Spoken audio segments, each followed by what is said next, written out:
Welcome to the Rational Egoist. I'm your host, Michael Liebowitz, and today we're going to do something a little bit different.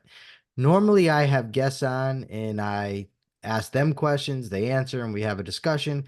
But today's guest is actually going to ask me questions. And while some of you may have heard my story before, I've never been interviewed in this format by a therapist, and that's who we have today. Yvonne Castaneda, welcome back to the show, this time Yeah. to interview me. Hi. Thank you for bringing me back. And thank you for being open to letting me ask you some questions. Michael, I appreciate that you sent me your book. Thank you so much. Oh, you're very welcome. I wish that I'd had more time. I am going to finish reading your book, but I read a good chunk of it. Okay, Like, awesome. I knew you said, well, the first 14 pages, and I'm like, yeah, that's not going to happen. I ended up reading like up to chapter 6, I believe. So it's just like Okay, reading and reading. Well, it's just testament. Like it's well written. thank I you. I can hear your voice. I love when I meet somebody and then I read their book and I can hear their voice as they're telling the story. So I guess what I want to start with is I just want to say that I want to proceed with this interview with a great deal of respect for Oh, well, you thank you and very for your much. story. Thank you I for sharing it appreciate with that. me. Heck yeah. Heck yeah. So I think actually my first question, I was like ridiculous. This morning I was like writing down all these questions and I'm like, you know better than that. Because usually what happens is I'll come prepared like with questions and then the conversation just takes on a life of its own. But I do have a question to start with. And Okay. I guess what I wonder is like as I'm reading your book, because this is a question that I've gotten a lot about when I wrote my book, is what was the process of writing a book like for you? And like when did how long after you were incarcerated did you start to write the book? Well, this book I wrote basically the last year of my incarceration. Um, Oh. I had previously co-authored a book called Down the Rabbit Hole: How the Culture of Incarceration Encourages Crime. Mm, And people had told me I should write another book, and I was thinking, what can I write? What can I write? And some people recommended that I write a biography, but I really don't like just putting out facts like in a biography. I like dealing with ideas. So I decided, well, let me write the development of my thinking, how it took place. That would be a fun word. autobiographical, Such a fun word. autobiographical, and it would have the factual information. So that's Mm, the route that I took. And what I would do is I wrote the outline first, and mm, then once I had the outline, various chapters and whatnot, then I would write a rough draft and then go over the rough draft and then rewrite until I got it right, the final draft, and then I would do that with each chapter until I mm, was finished. And then I had the manuscript, and I got out of prison, and I had to get it typed up. So I sent it out to the typist, and then had to go back and forth with her for a little bit, and so I could edit, and then got found the publisher, and I, won a self-publishing company and got it done. mhm. Let me get this straight. You're telling me that you hand wrote it? Oh yeah, had to, yeah.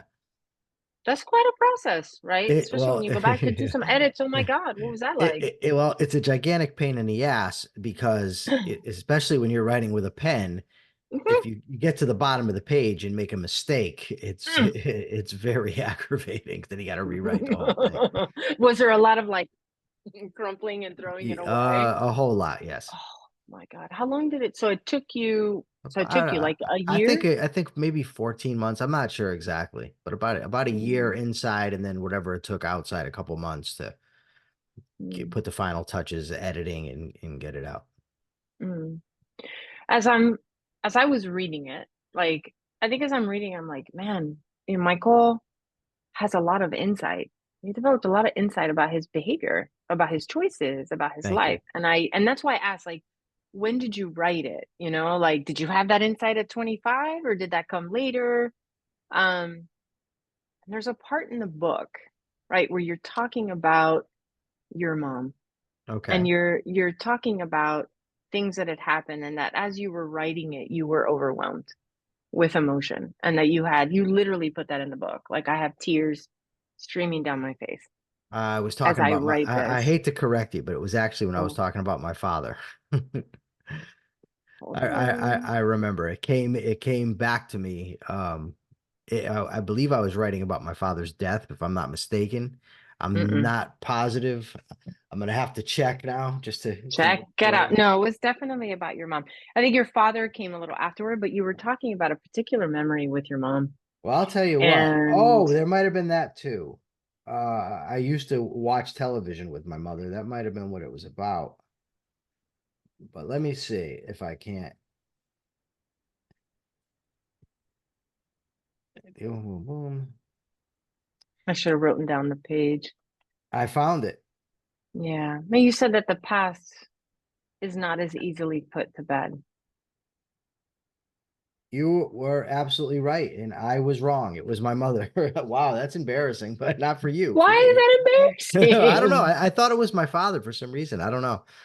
But yeah, I believe that, well, just looking, I was writing about some things that I enjoyed with my mother when I was a little kid, watching television with her. Um, and she, would tell me she'd be downstairs and then she wouldn't come downstairs. And I'd often end up watching television alone. And from the quick glance I just gave, it seems that that's what I was talking about. Yeah. And that, like, did that take you by surprise when you were writing it? You because Yes. I sense that you were like, whoa. It did Like take me by I surprise. Yeah. The reason it took me by surprise is because I've processed this stuff already. A lot of hard work. So oftentimes people will say to me, wow, you just talk about this in such a matter of fact way as if it doesn't bother you. Well, the thing is, I mean, I've dealt with it, I've processed it. So it surprised me that it would upset me in that way because it normally doesn't. It once did incredibly. I think the act of actually writing is sort of a reliving of the experience maybe, and that's why it kind of brought it all back. mm, absolutely. I mean, you are reliving it in a way, and then it like touches on the emotions that you felt at that time, But it sounds like Yeah. it just kind of blindsided you. Like what if like if you could help me understand, like what do you mean by I processed it? What did that look like for you? I already Okay, processed it. okay, so I can't obviously in a brief span tell you everything I've processed, but I'll give you an example. And so I struggled with abandonment issues. So my mother would often leave me home alone when I was a kid. My father would make promises and not show up. My mother overdosed a couple times, so I I always saw had that. this fear that my mother would die or that people would Right. leave me, people would abandon me. And that led to my relationships with my girlfriends being very jealous and possessive, try to control them. Don't, Mm, can't leave, get mad at guys that they were friends with, that sort of thing. And I realized this while I was in prison that I had this issue. And the root of it, there's a couple roots are people are going to abandon me. Something must be wrong with me, for my parents to treat me that way. I can't handle loss. So if you take those three things, I'm unlovable, people will abandon me, I can't handle loss. So I went through a process every night before I would go to sleep and just recount these ideas and check them against reality. Is it true that I'm unlovable, that there was something wrong with me? And clearly, no, it was something wrong with my mm, parents, not with me. It was a function of how they behaved in their own issues. So I would mm, go through that every night to train my mind to understand it, to get it deep, not just to have a surface level understanding.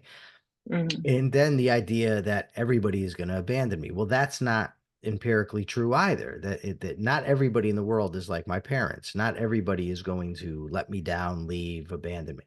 So I mm, went through that. And then the final thing, the idea that I couldn't handle it, uh, I can handle it. Like that, it's not the end of the world if I lose a relationship or I lose a friendship.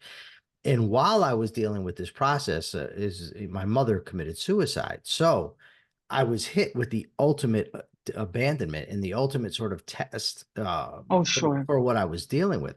And what I realized was I survived that. And given that I survived my mother's suicide, I figured, well, that means I can handle anything.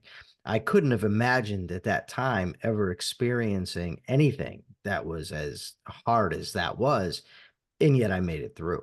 And so by learning that I'm not inherently unlovable. People won't abandon me, and I can take it even if they do.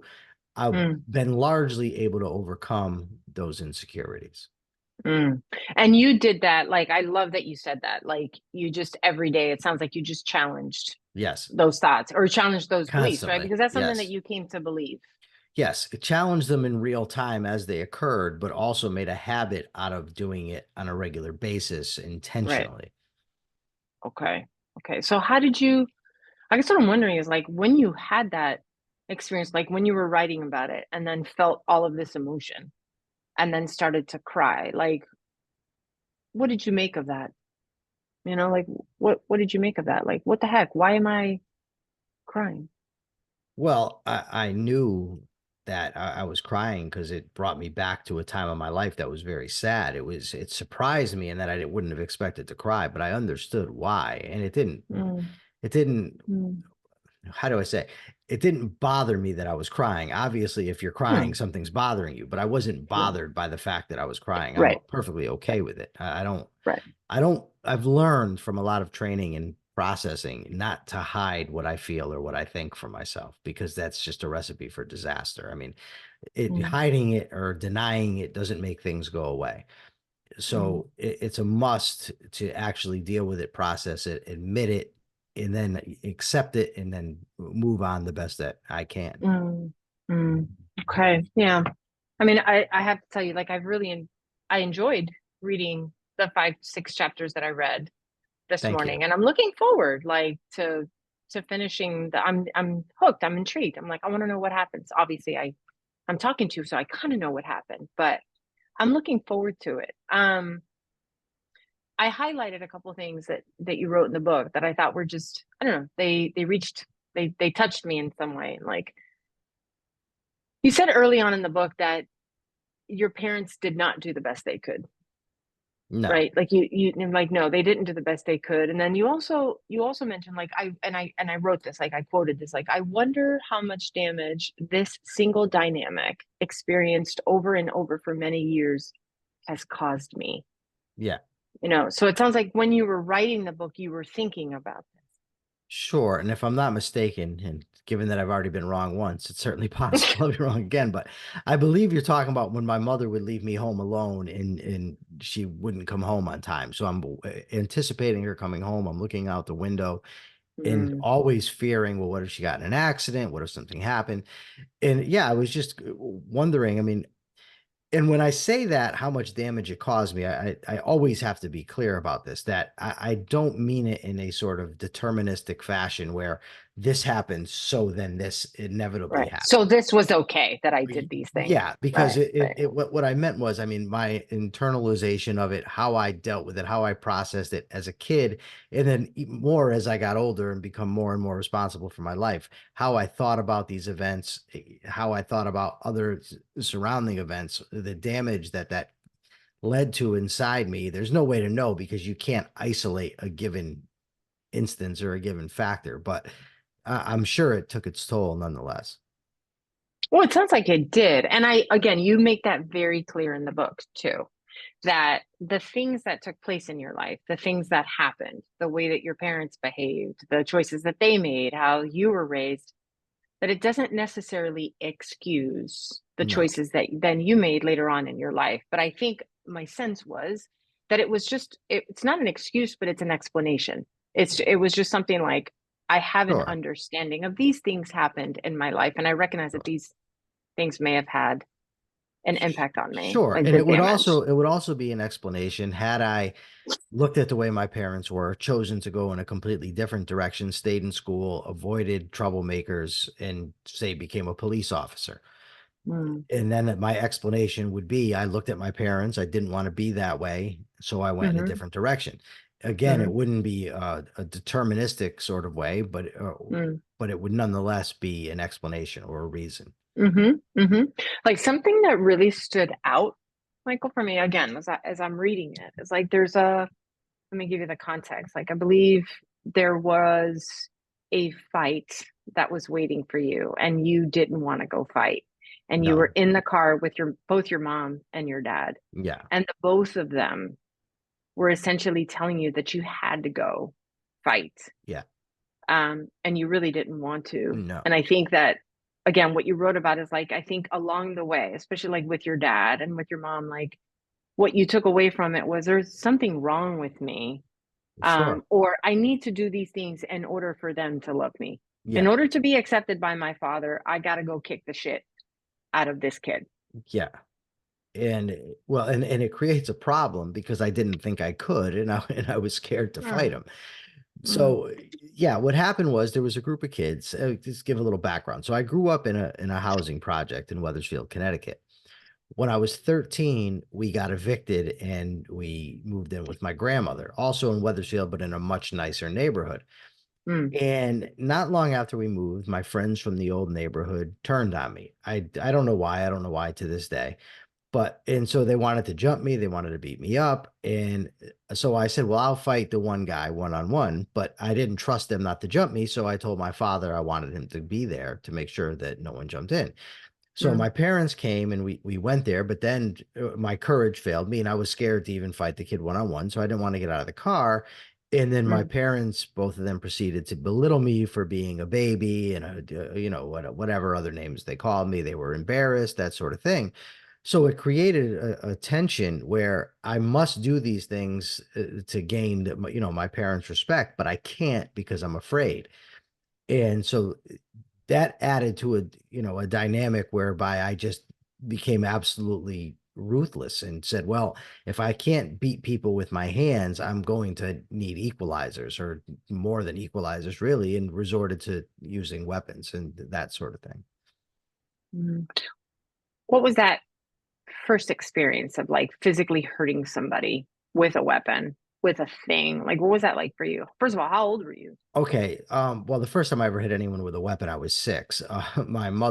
That's right, the My bottle. mother told me, yeah, a neighborhood kid choked me, and I went home and I had, you know, the strangulation marks, and my mother told me to go hit him with a bottle, so that's what I did.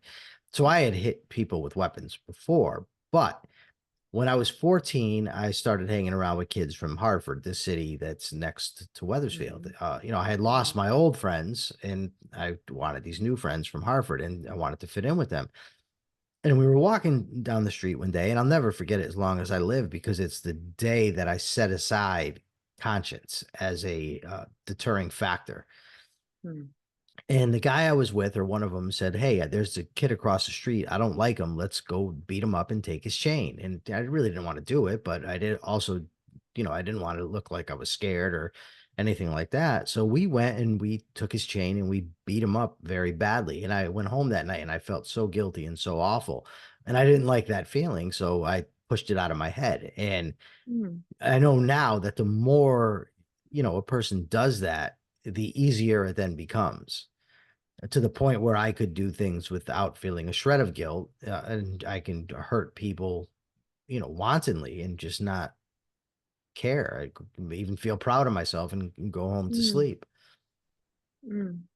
But you do remember feeling something, Oh, I feeling felt guilty, like awful. feeling bad. Oh, and it was beyond bad. I Yeah, felt absolutely horrible. I mean, it was yeah, like a terrible, terrible feeling. yeah. You know, Michael, like that's the sense I get actually reading your book is that there was a lot of conflict internal, like one part of you was telling you that you had to do these things in order to get your parents' approval, right? Maybe whether consciously or subconsciously, that's what was happening, right? And then at the same time, you were aware that you were, yeah, and I think you put it in your book, I was a coward. Like Yes. I was scared. I didn't want to fight. So there's No. that. And then again, same thing. Like I need to use these things. I have to engage in like violence. I have to do that. And simultaneously, it doesn't make me feel good. Like I don't feel good doing Well, I that. So that didn't that was my then. sense. Well, let Yeah. me just be clear. I Right. At didn't the then. beginning. Yeah. Once I pushed that out of my head, then I felt fine. I didn't that was gone. Mm, And I didn't talk about this in the book, but one of the things that you know, one of my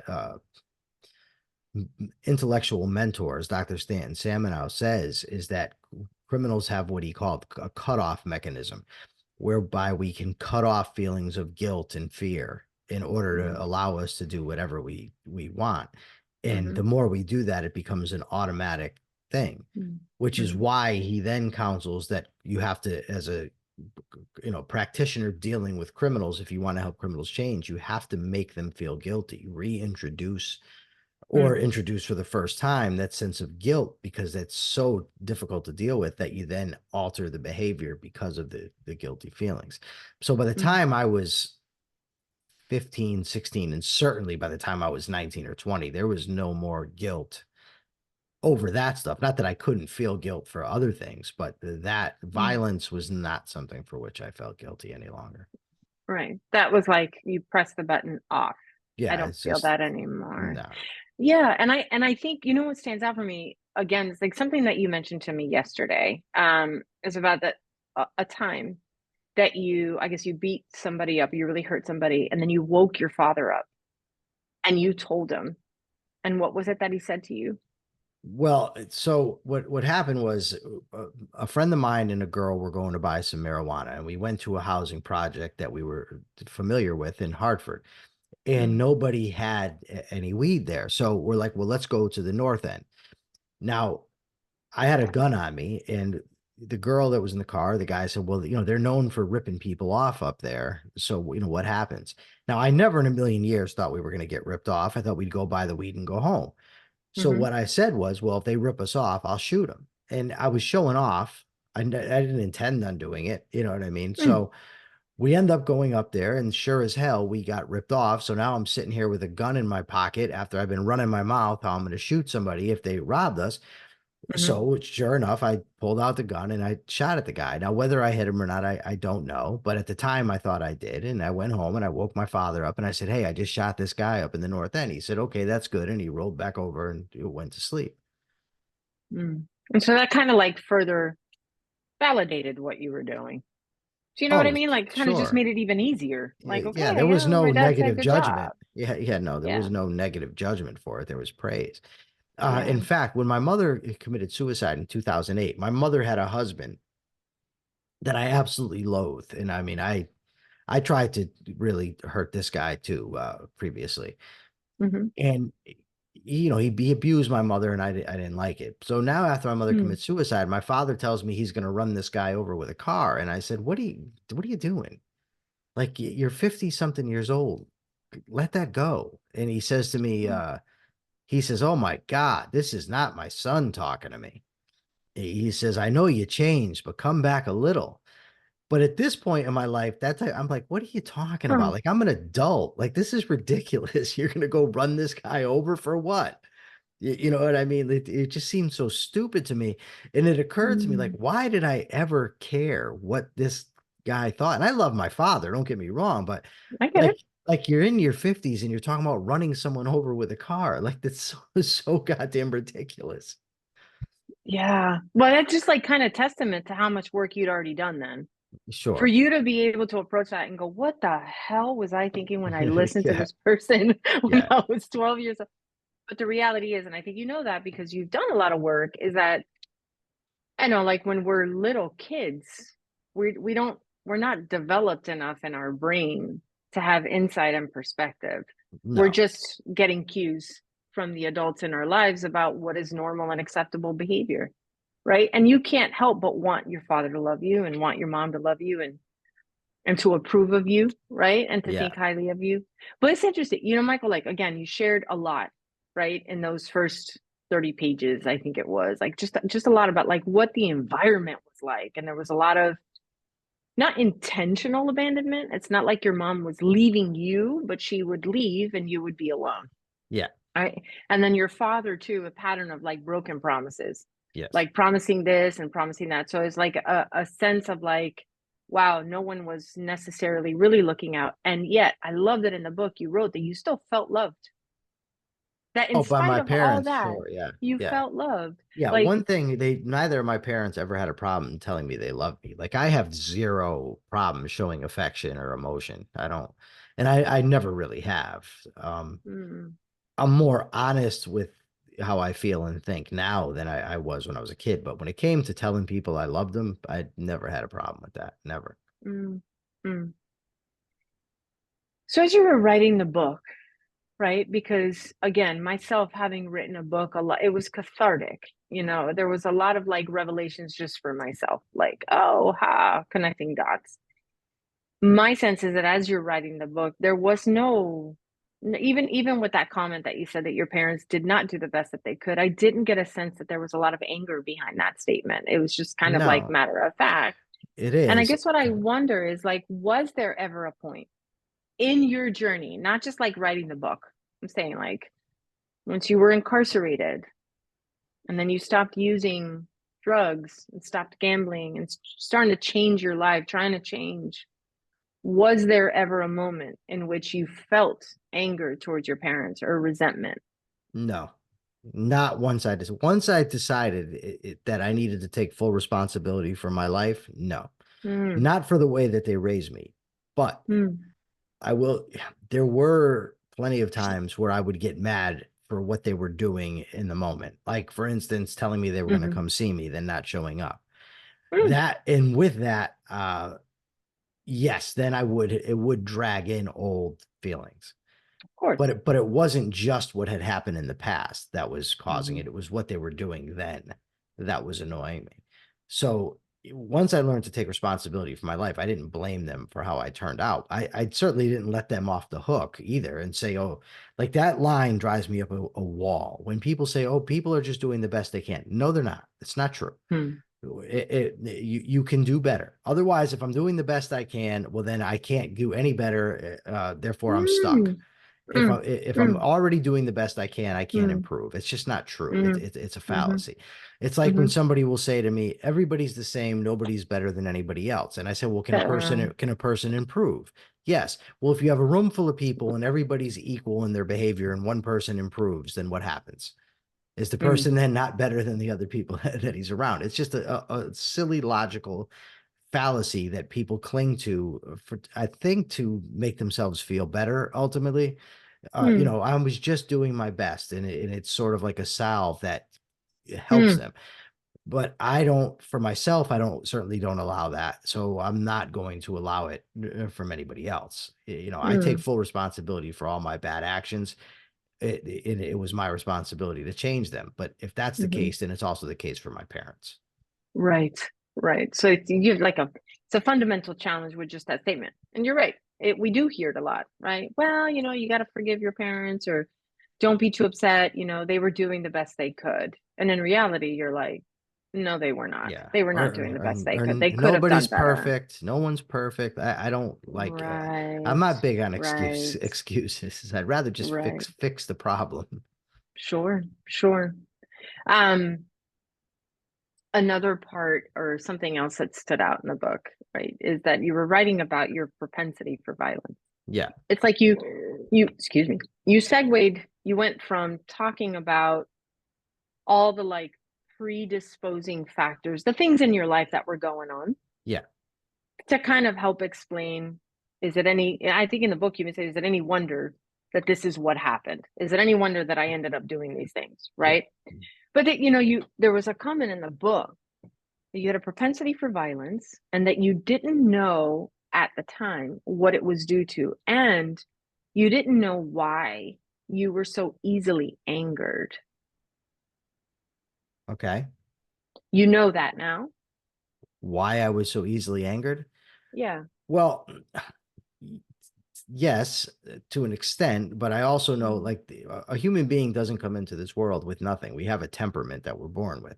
So I would imagine that some of that, like I'm still irritable. I get irritated. And my guess is that's a part of my, physical chemical makeup. I get irritated. mm, But sure, I mean, I was frustrated a lot growing up. I wanted things, I didn't get them. I mean, in terms of love, affection, time with my mm, parents. So when you're not getting things like that, when you're feeling unloved, or when I was feeling unloved, and then you combine that with the example of my parents' anger and the violence that was in both of their lives, it certainly explains it to me how I ended up somebody that was a obsessive, jealous, angry person. mm. Okay. Okay. And so like now, you fast forward, you're incarcerated, and I'm going back to like what you said about like not feeling guilt. or not feeling anything, right? When you were committing crimes and engaging in violent acts. Was there a time when you were in prison and now, you know, time has passed and you have moved further away from the things that you did? And I guess what I wonder is, was there a moment where you did feel remorse Yes. or guilt or you felt bad for the Yeah. people that you hurt? Can Yes. you tell me about that? I forced myself to be flooded with the things in my life that I have done wrong. Not just, Ouch. I mean, it's easy to say, well, yeah, for the people that I was arrested for hurting, but the truth of the matter is I've hurt a lot of other people. Hmm. So I've Hmm. just absolutely flooded myself with those thoughts and those feelings to experience the guilt um, that you're Ouch. talking about. Hmm. And recently, I'm friends now. I had in the main case, there were two victims. There was my ex-girlfriend and her boyfriend. Her boyfriend was the Right. intended victim, and she was, they were in bed together. So when my friend stabbed her boyfriend, she got nicked also. But it was a very traumatizing experience. And I'm friends with her Hmm. now. And in talking to her, I could see that how much it Hmm. affected her, and it made it more real for For me you. than it had previously. And so that was, that was upsetting, but well, so what if it was upsetting to me? It should be. So, I'm okay with it, but Mm. it made me feel it in a different way than I previously had. Mm. Mm. And how did you come to reconcile with your ex-girlfriend? Was that something that you initiated from prison? Like, Um, did you reach out to her like, "Hey, I want to connect"? no, she and I were actually in contact years ago while I was in prison anyway. We lost contact afterwards. Her sister was a friend of mine on Facebook, and we went out to get something to eat, and she said, "Hey, would you like to see Lonnie?" I said, "Well, sure, if she doesn't mind." And so we Mhm. went and saw her, and we're now friends. So, Mm. well, I mean, it's a wonderful experience for me to be able to be a good friend to her, Mhm. because while I obviously can never make up, or I don't know what the word is, You for can't what I've change the past. yeah, Right. for what I It did, I happened. can be a good friend to her now, and that's Hmm. a good feeling. Yeah, I imagine that it is. Um, you know, again, like the sense I get, the way that you described your childhood, right? It wasn't all of this or all of that, right? There was just a lot. There was fear of abandonment. There were many times where you felt very alone, and your father breaking promises and all of that. And then, you know, then there's these people, dropped into your life that really shift things for you or help you. Like, again, you standing on the side of the road, tats, tats on your arms, holding your puppy, Yeah. pit bull, right, with a black baseball cap, just a kid, essentially, right, on the side of the road, and then this guy pulls over, right? So tell me a little bit more about Chris and like, Chris, because you said you worked for him for 6 months, so I want to hear not about that, for him, but with him. So or what with him, happened right? is I previously had an Oldsmobile, and while driving in the fast lane on the highway, my engine seized because I had forgotten to put oil in the car. I didn't know anything about it. So the engine seized. This was a horrifying experience. My friends and I had to jump out of a car on a fast lane. We're standing on the side of the road, and we're seeing cars barely miss catastrophic accidents. So it was very traumatic. So a month or so later, I was driving my mother's car to a friend, and the smell came in the car, and it smelled similar to me to what I smelled before the engine seized. So I panicked, and I and Uh-oh. I and I pulled over. Now it turns Yeah. out there was absolutely nothing wrong with the car. It was all in my head. But while I was on the side of the road, a guy pulls over, and like you said, I'm over there. I got a tank top on. I'm all tatted up, and I'm sitting there. I had my pit bull puppy on his leash, and this guy pulls over and says, "What do you need?" And I said, "Well, I got to get to a gas station to get some water to cool the car off." That's what I figured. Why I thought water was going to help an engine from blowing, I don't know, but that's what I figured. So, but it turned out there was nothing wrong with the car. But while we were on the way, he was only, I think, 29 at the time, and he told me he was involved in a network marketing business, a multi level network marketing business, and he could explain Mm. it to me, but he couldn't do it right then. So give him my number, and he'd call me. And he ended up calling me, and I went, and he showed me what he called the plan. And ultimately what he was involved with the Amway business. He was a you don't work for Amway. You're basically an independent contractor that sells Amway products, markets them. Mm, And as part of that, there was a teaching system that had books like Think and Grow Rich by Napoleon Hill, How to Win Friends and Influence People by Dale Carnegie, As a Man Thinketh by James Allen, and a whole lot hmm of other books. I think there was 80 hmm of them or 70 on the list. Good Lord. So I did that for a few months, and I actually did start to turn my life around while I was doing it. I was reading those books, I was listening to the tapes, but then I just fell back into old patterns and ended up in prison. Mm, While in prison, I decided I wanted to turn my life around. And I said, well, the way you turn your life around is you have to read. And I thought of Chris, and I had a friend contact him and ask him if he would let me order books from him from the teaching system. And he said, sure. So I think I read probably 98% of them, of the books on the list. And that really sort of jump started the change process for me. It mm, helped tremendously. mm. At any point before you were incarcerated, right? Because you're saying like you worked with him, or you worked with Amway, Hmm. right, for those 6 months, and you said that your life did start to change. Like, I Sure. guess what I wonder is like before you were incarcerated, were there moments that you did want to change your life, that you were like, I don't want this life, I do want to change, I want something different? There was a brief period when I was 17. I was walking to the high school. I was expelled from school, but I had to go to the school for a tutor. So as I was Mm, walking there, the thought was coming in my head, like, I gotta stop this criminal stuff. I gotta turn my life around. But I didn't like the idea of not being a criminal. So I just pushed those thoughts out of my head. But when I was doing Amway, yeah, absolutely. I wanted better. I thought I could have better. The problem is you can't think you're mm, going to have better and keep everything else the same. It just doesn't totally. work. Like, I Right. couldn't keep the same friends and Mm, have the same mm, interactions with my parents and do the mm-hmm, same things. It just doesn't work. mm-hmm. And eventually I just, obviously declined and went back to what I previously knew. Right. Right, that's a really great point. Right, the environment, nothing changed, the environment didn't change, so it's No. going to make that a whole lot harder. Not that it was Yeah. impossible, but probably really difficult Yeah. for you. What were you, I didn't read this in the book, I didn't see it, but it occurred to me just now. Um, what were you thinking, Michael? What were you thinking at that point? What was the rest of your life going to look like? Did you have At what a point? vision for you before being like at 17, 18, before you were incarcerated? Like, obviously, you said you were expelled from school. I don't know if you graduated, if you ended up graduating from high No, school, I got or, a but GED. like, okay, so what were you thinking at that point? Like, did you have thoughts about like what was gonna become of you? Um, I used to wonder, like, what the hell am I going to ever do? But once I was Mm-hmm. like 19, I just wanted to be a gangster. That's what I figured I would do with my life. I loved Mm, mob movies. I watched a ton of them, and I said, well, this is what I want to do. And I thought, well, I was too smart to ever get arrested. I wouldn't end up in prison. And it's funny because I don't know, if funny is the right word, but when I was in high school, I had a therapist, and I was mandated to. The school I went to, we all had therapists, and I would talk to her about, my issues and my criminal behavior and whatnot.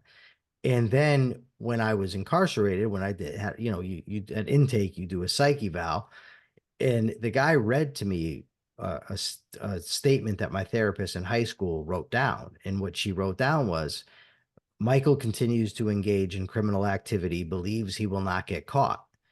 And I'm being read this while I'm incarcerated. mm. And so it was just like, wow, like, how stupid. Like, how dumb can I What be? what do you mean? Like at that Like, moment you well, were I'm like, in "Oh my prison. God, Yeah. I mean, what I'm the in hell made prison. me Yeah. think that I would not get caught?" I mean, yeah. And looking back, it's inevitable. Whether I got caught for one thing or the other, you just can't keep doing that without getting caught, because you could get away with it 1,000 times. It Mhm. only takes once. And Inevitably it yeah, happens. yeah, and the odds are just not in your favor. Mm. So then incarcerated, right? You met Brent.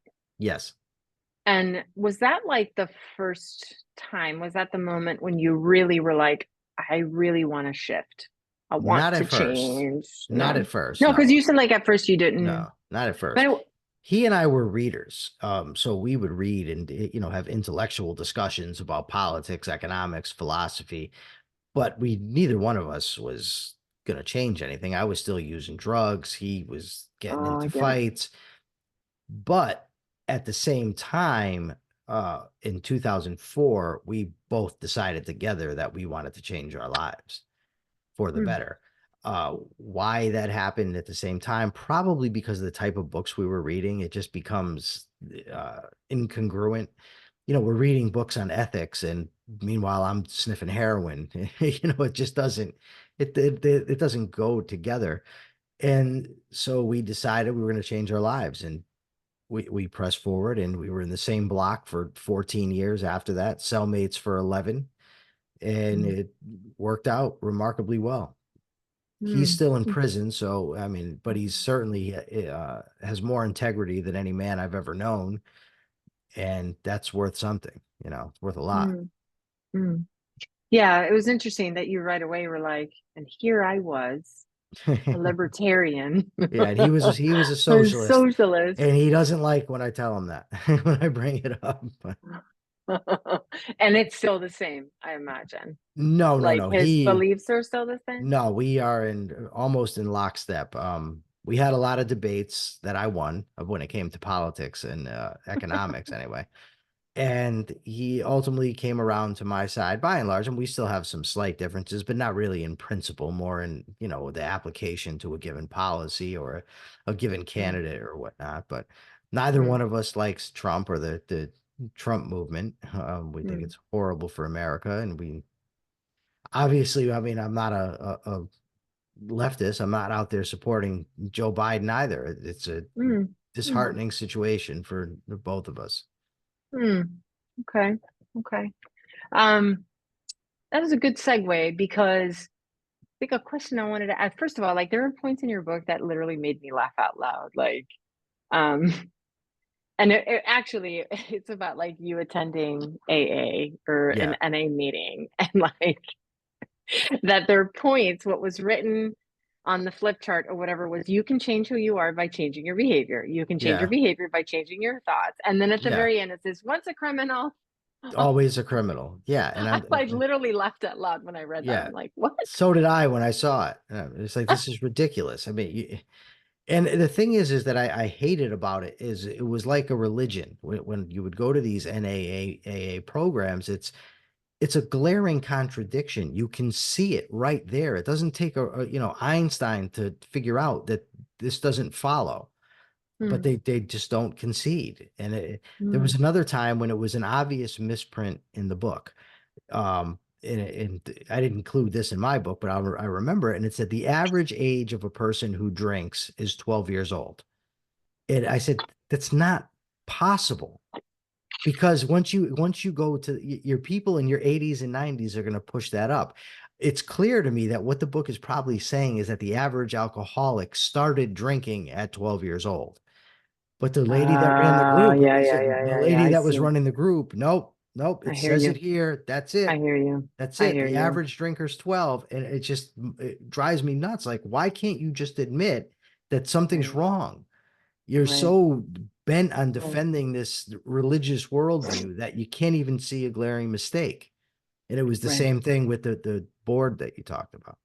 right, right. It's interesting, yeah, because I myself as a therapist have worked a great deal with people who are struggling with addiction or have struggled, whether that's gambling or substance or anything else, and have worked with several people who have fundamental challenges with the AA meetings and the NA meetings because it for them it feels like you're kind of encouraging me to depend on these meetings Hmm. for my sobriety, which is kind of weird because if I don't have a meeting, then what does that mean? If I don't come to these meetings, what Yeah. you're telling me is that I can't figure it out for myself, Yes. that I need to come to these meetings, otherwise I will fall apart.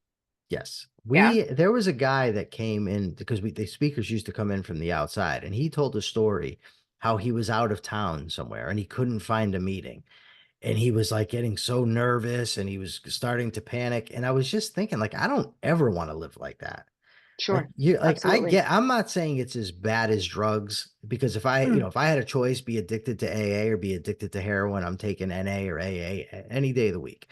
But it's sure. still not happiness. Like you can't go out of town, you're a nervous wreck, you're basically going through withdrawals because you can't find the meeting. That's not Right. healthy. Right. It just was clear to me it wasn't healthy, but like I said, Sure. they don't like to be challenged. Sure. No, I understand. Again, like I had this conversation many times with different clients. And you're right, like it does work for a lot of people. And I think what I always used to share with clients is, it's not that the AA meetings themselves are horrible. It's you might develop a relationship to these AA meetings that then is unhealthy. And if your relationship is one of dependence, you're screwed. Now you're screwed. You just replaced a substance with a Yes. meeting, Yeah. and now you're in trouble. And again, like I myself had addiction for, I don't know, 20 years. So like I Wow. myself 20 understand years. that. So I didn't know that. You mentioned addiction. I just didn't know it was for that long. Mhm. Yeah. So that was a lot of fun. So what I was going to ask you is like you read again in the book, you segue into like influences that you just started reading. You just started reading different books, Milton Friedman, and that it really I think my sense, Michael, was that you were yearning. There was like a yearning for growth. I don't know if Oh, you sure. realized it then, but you were Oh, like, man, yeah. I need to grow. I want to learn. Yeah. Like I want information, right? And so Definitely. I think so much of what you read, it sounds like, could be wrong, right? Because you did read Ayn Rand. But it seems to me that a lot of what you read had to do with economics, Yeah. and with politics. And I guess what I wonder is like how much of that helped you better understand yourself. Uh, Economics tremendously because economics, one of the fundamental lessons is to be able to see what they call the seen and the unseen, the immediate consequences of a policy as compared to the long-term consequences of a policy. And one of the analogies or stories that a French economist named Frederick Bastiat told was that Right. everybody's gathered around a store, and I'm probably going to butcher part of the story, but I'll get the essence right. And somebody had thrown a rock through the window of the store, and the people were saying, "Oh, well, that's not necessarily bad because now the people that sell windows are going to be able to make some money. They'll fix the glass. They'll be employing people. We'll have economic growth, that sort of thing." And what he says is that's fine because that's what's seen. But what's not seen is the guy that owned the store whose window got broken. Now he has less money to spend and he Mm, can't now buy the things that he wanted to buy, that money that would have went to some other direction of employment. And the difference, and while somebody might say, well, then it just equals out, he says, well, no, what you have happening is the natural choices of people are being interrupted because somebody broke this window. And if you mm, look at human behavior, in my own behavior, you think, okay, I can go get high right now and it's going to mm-hmm, feel really good right now, but what about tomorrow or what about the next day? And what if this becomes a habit? How is it going to mm, be? And mm-hmm, also the concept of opportunity cost, that whatever I'm doing now is at the expense mm-hmm, of everything else that I could be doing. So it's very important how one spends one's time mm, because it's not just a matter of, okay, I'm laying down watching television. It's what could I be doing besides laying down and watching television? So yeah, studying mm. economics certainly help. Politics, I mean, I don't know. It helps to understand the world that we live in terms of what type of system I would like to live in or what I think we should live in.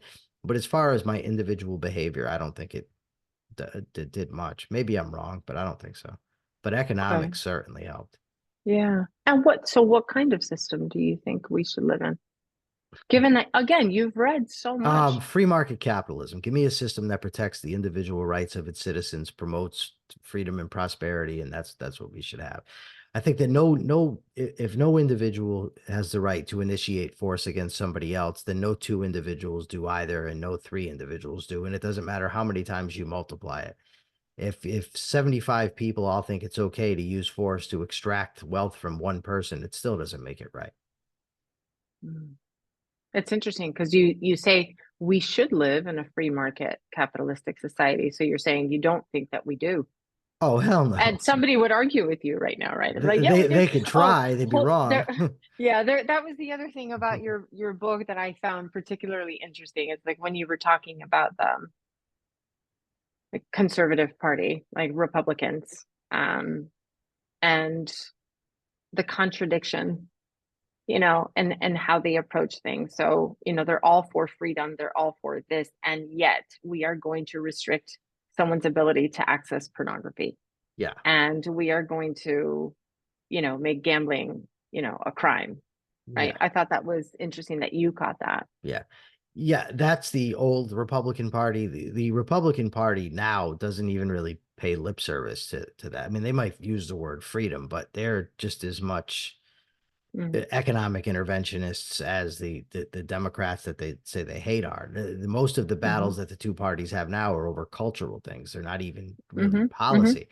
But Mm-hmm. the what you referenced was pornography. It's actually a discussion that I had with the late conservative leader William F. Buckley Jr. He agreed to mentor me. I wrote to him, Yeah, and you talk about that in yeah, the book. and I threw the question to him, and I said, "How is Mm-hmm. it that conservatives can talk about free markets and rights, but then want to outlaw pornography?" And the answer he gave me was woefully inadequate in my view. He gave an analogy to parking, and he said, "Well, if the government can regulate parking and parking is a good thing, then certainly they can regulate pornography, which is a bad thing.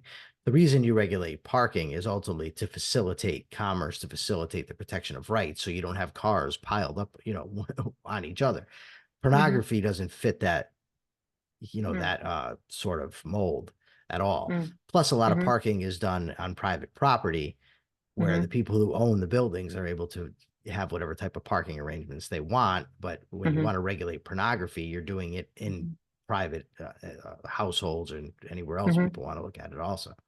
Mm-hmm. Mm-hmm.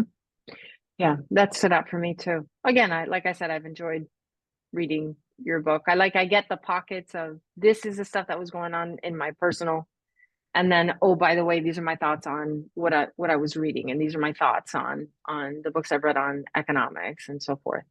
I'm just being mindful of time. And I guess what I wanted to ask, or what I want to close this with, is what's next for you? And mind you, I say that with a great deal of respect and understanding, because I recognize you shared with me yesterday you just lost somebody.